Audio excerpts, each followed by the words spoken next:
अस्सलाम वालेकुम न्यूज़, मैं हारिस अज़मी प्रोफेशनल एस्ट्रोलॉजर आपकी खिदमत में हाजिर हूँ इस हफ्ते की एस्ट्रोलॉजिकल रिसर्चेज लेकर। ये वीक 7 मार्च से सो ऑन 14 मार्च तक है। एस्ट्रोलॉजिकली इस पूरे 7 दिनों के फेज़ में एक ही बड़ा इवेंट है।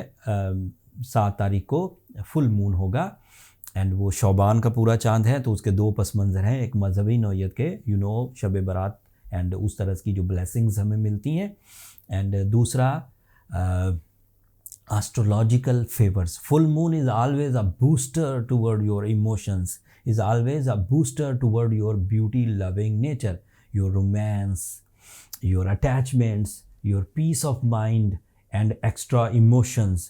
वो डलनेस जो डेली काम कर कर के बंदों के अंदर पैदा हो चुकी होती है, वो फुल मून नाइट्स में रिपेयर हो जाती है। फुल मून नाइट जो है वो ऐसी मून लाइट्स भेजती हैं दुनिया में, उस मून लाइट से बंदे के अंदर आसाइश, आसानी, हम्बलनेस, अग्रेशन का तोड़, स्वीटनेस ये पैदा होती है, और ये आपको मुयस्सर होगी 7, 8 और 9 तारीख को। इसके अलावा पिछले हफ्ते जो मैंने वीडियो दी और उसमें मैंने सैटर्न की सिचुएशन बयान की, उसके बाद बहुत सारे ल्यूज़ के कमेंट्स आए। ये बात मुझे 22 साल हो गया एस्ट्रोलॉजी करते हुए। ये बात तो तय है कि खुशखबरियाँ जब आएँ, जैसे मैं पिछले 2.5 साल से ल्यूज़ को खुशखबरियाँ सुना रहा हूँ। सैटर्न अच्छी पोजीशन पर था, 7th एंगल पर था, उन्हें इंतहाई बेनिफिट्स दे रहा था लव लाइफ में, डिसिप्लिन में, एजुकेशन में, बिजनेस पार्टनरशिप्स में, करेज में एंड अदरवाइज भी। सैटर्न 2.5 साल तक किसी एक एंगल पर है तो शॉर्ट टर्म प्लैनेट सारे उसके पास से गुजरते हैं। शॉर्ट टर्म प्लैनेट्स तो हर साल चक्कर लगाते हैं, ये 2.5 साल तक उधर ही रहा, तो प्लैनेट्स ने उसके पास से 2.5 दफ़ा चक्कर लगाया, 2 दफ़ा तो लगाया ही लगा, उससे उन्हें एक्स्ट्रा बेनिफिट्स मिले। अब वो 2.5 साल की खुशखबरियाँ एक तरफ, और फिर जब पिछले हफ्ते वो 8वें एंगल पर चला गया आखिरी दिन, और वो जाहिर बात है एक बैड न्यूज़ थी, उसको हज़म करना अब ल्यूज़ के लिए मुश्किल हो रहा है। दोस्तों एंड भाइयों, सब लोग जो मुझे एज एस्ट्रोलॉजर सुन रहे हैं, ये मैं नहीं लेकर आता एस्ट्रोलॉजर ये सैटर्न को कि मैं ही कह देता हूँ 8वें, वो होता नहीं 8वें घर में। भाई वो 8वें ही घर में, आप खुद रिसर्च किया करें। अगर वो 8th एंगल में है सो मैं एस्ट्रोलॉजर हूँ, मैं ये डिफ़ाइन ज़रूर करूँगा कि भाई 8th एंगल है और ये ट्रबल एंगल है। वो थोड़े दिनों में सारे मेरे जो कुलीग एस्ट्रोलॉजर्स हैं जो रूल्स को फॉलो करते हैं, वो सारे ये बयान कर देंगे कि yes this is a true news. अब आपको इसे मैनेज करना है। आप समझें सैटर्न 8वें घर में नहीं आया, अभी आप इस बात को, इस रियलिटी को डाइजेस्ट ना करें। कुछ दिनों बाद आप डाइजेस्ट कर जाएंगे, जब ठोकरें लगेंगी, जब वो इश्यूज प्रोड्यूस होंगे, तब देर हो चुकी होगी। So this is a duty as a professional, we are sincere with our field and कोशिश करते हैं कि ऐसी रिसर्चेज आप तक पहुंचा दें जिन रिसर्चेज से आप अपने टाइम बिहेवियर्स को रीड करके राइट डिसीजंस ले लें।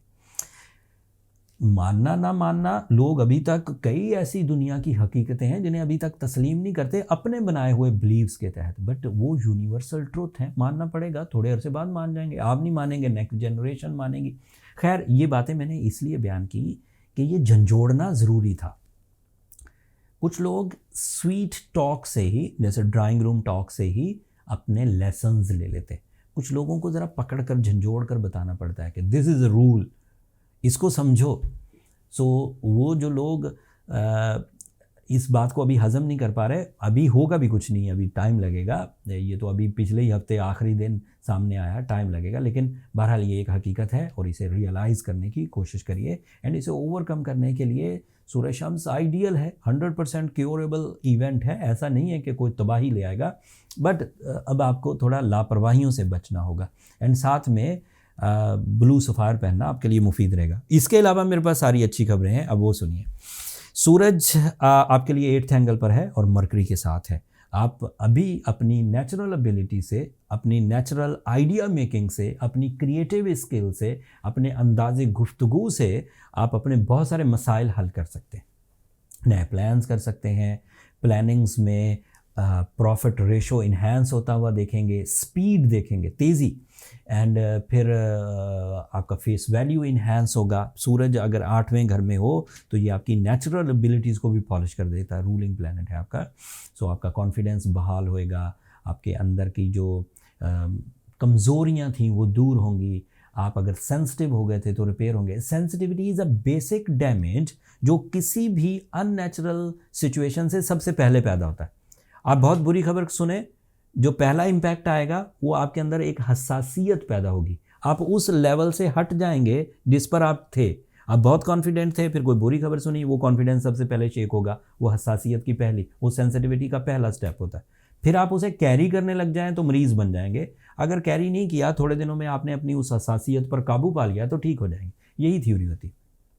इसी तरह दीगर बीमारियां भी वो पहले छोटे सिम्टम्स भेजती हैं, अगर आप उसे काबू कर लें तो फिर वो बड़े सिम्टम्स में नहीं बदलती। बट अगर आप उसे काबू नहीं कर सके तो वो बीमारी आपको काबू करती है, फिर वो आपको शिकस्त दे देती है, फिर आपको डैमेज देती है। ऐसा ही होता है हमेशा। अच्छा, फिर आपके लिए वीनस आपके 9th है। You are loving personality lose hopefully कि आप अपनी लव सिचुएशंस में इस्तेहकाम देखेंगे। जिनसे आप प्यार करते हैं उनसे भरपूर प्यार मिलेगा, जिनसे आप प्यार एक्सपेक्ट कर रहे हैं उनसे भी प्यार मिलेगा। एंड ये बात भी तय है कि लव डिसीजंस के लिए, all type of love decisions, जैसे कमिटमेंट्स करना, जैसे प्रपोज करना, जैसे लाइफ पार्टनरशिप डिसीजंस लेना, जैसे नाराज़गियाँ दूर करना, जैसे नई पीआर बनाना, जैसे पर्सनल रिलेशंस के डिसीजंस लेना, these are all possible. Venus अच्छी फॉर्म में जा रहा है।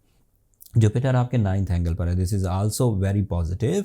वीनस और जुपिटर दोनों एक ही एंगल पर हैं, सो अगर कनेक्शन बने तो लकी होंगे। अदरवाइज जुपिटर अपने एडवांटेजेस तो देगा ही देगा, ऐसे एडवांटेजेस जिससे आप अपनी तालीमी सरगर्मियों को इन्हेंस कर सकेंगे, जिससे आप गहरी बातों को समझ सकेंगे, जिससे आप अपने बॉसेस के साथ ताल्लुकात अच्छे कर सकेंगे, विजन को ब्रॉड कर सकेंगे, एंड फिर एक से ज़्यादा सक्सेसेस के लिए अपनी दौड़ लगा सकेंगे। सिर्फ एक रेस में हिस्सा नहीं लेंगे, सिर्फ मटीरियल रेस, सिर्फ कैरियर चलाना। आप at the same time career, romance, physical health, travelling, educational activities, ये फील्ड तो बड़ी बोल्ड वाज़ें हैं जिनकी पेशन गोइयाँ मैं आराम से कर सकता हूँ। इसके से रिलेटेड भी चीज़ें, जैसे सीख रहे हैं कोई चीज़, बड़े आराम से सीख सकेंगे। एक्सप्लेन कर रहे हैं, बड़े आराम से एक्सप्लेन कर सकेंगे। लॉसेस को रिकवर कर रहे हैं, मैनेजमेंट्स कर रहे हैं, सब आप कर सकेंगे with the favour of Jupiter. अब 7 प्लैनेट्स की मैंने आपको रिपोर्ट दी, उसमें से 6 ऑब्जेक्ट्स आपके लिए फेवरेबल हैं। एक बात रह गई, फुल मून होगा आपके 2nd एंगल पर 7 मार्च को। ये इस हफ्ते की खबर थी। एंड फुल मून बहरहाल आपके लिए emotional booster, spiritual strength, interest and beauty loving nature पैदा करेगा। अब ये 6 प्लैनेट्स आपके लिए फेवरेबल हो गए। इन 6 प्लैनेट्स की इनको नेमत समझिए। वो जो 7वां प्लैनेट है वो भी पिछले 2.5 साल तक के लिए आपके लिए नेमत था, अब भी वो नेमत है।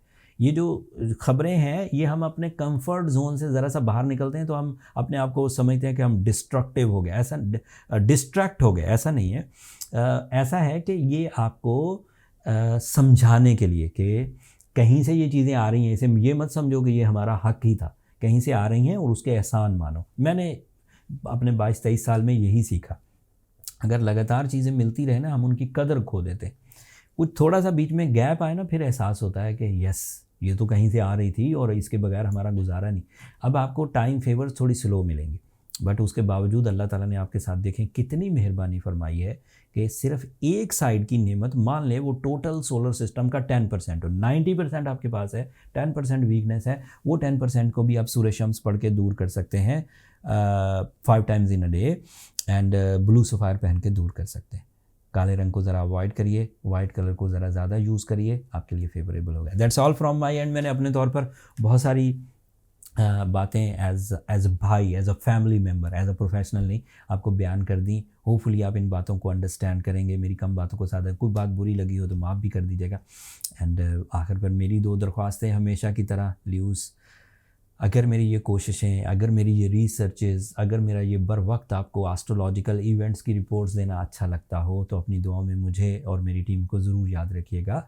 चैनल को सब्सक्राइब करना मत भूलिएगा। आप लोगों की सब्सक्रिप्शन हमारी हौसला अफजाई की वजह बनती है। अगले हफ्ते तक के लिए अल्लाह ने के बाद।